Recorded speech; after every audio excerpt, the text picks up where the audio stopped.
people are gonna be kind of salty that I'm making this video, giving away the what do you call it, trade secrets of Hell Let Loose. Not making the new guys put in their due to figure out how to play the game right. But whatever. So here's a power leveling guide for Hell Let Loose.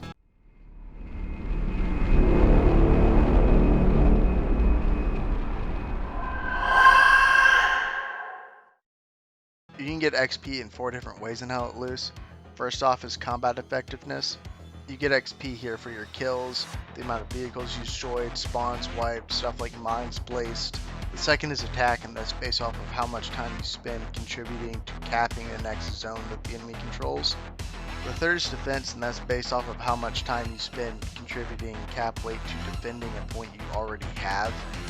But the real fucking juicy one that you can get the most XP out of, you just compile ridiculous numbers, is support effectiveness. This line here. See that? That's fucking insane. That's more XP than I got from all other fucking stats. And those stats aren't fucking bad. But Goblin, how would you get such a ridiculous number, you might ask? And I would say, I can't hear you. This is pre-recorded. But the secret is the noid. No, it's nodes. The secret is nodes.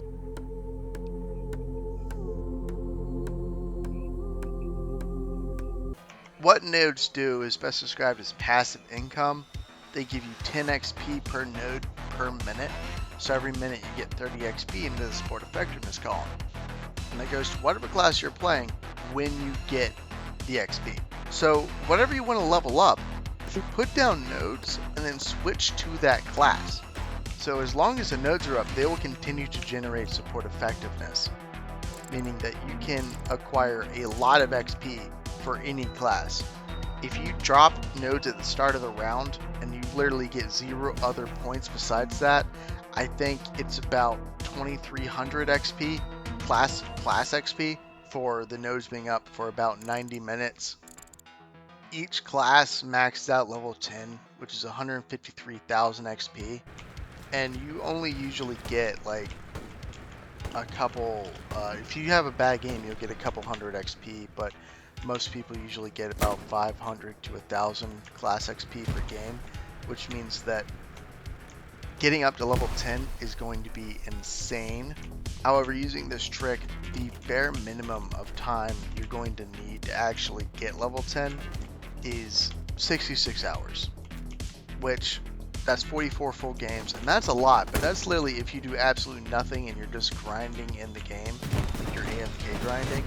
But if you're actually playing the game, getting kills, getting attack, getting defense score, you can pretty much double how much XP you're expected to get. You can easily get a 4,000 XP game for class XP as long as the nodes are up the entire time. Here's a game I played yesterday. I only have the nodes up for about 45-50 minutes, about half the game. And I still managed to get a total of 3,119 XP towards class rank. I also had a pretty decent game, but if I had had it up the entire time, I could have gotten a 6,000 XP class game pretty easily. So with games like this, you can level 10 a class in about 30 hours, 20 games.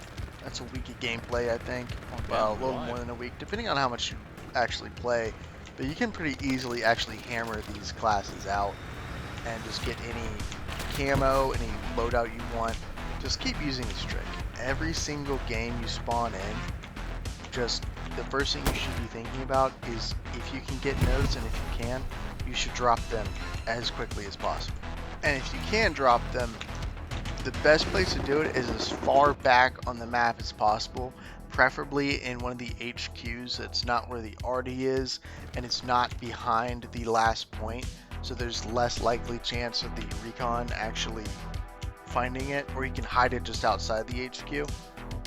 In the supply truck, you have to go 2 squares deep, but you can drop it right on the border and drop back 1. The reason you want it back as far as possible is the nodes will stay up until someone dismantles them manually, blows them up with a satchel, or the zone they are in gets capped.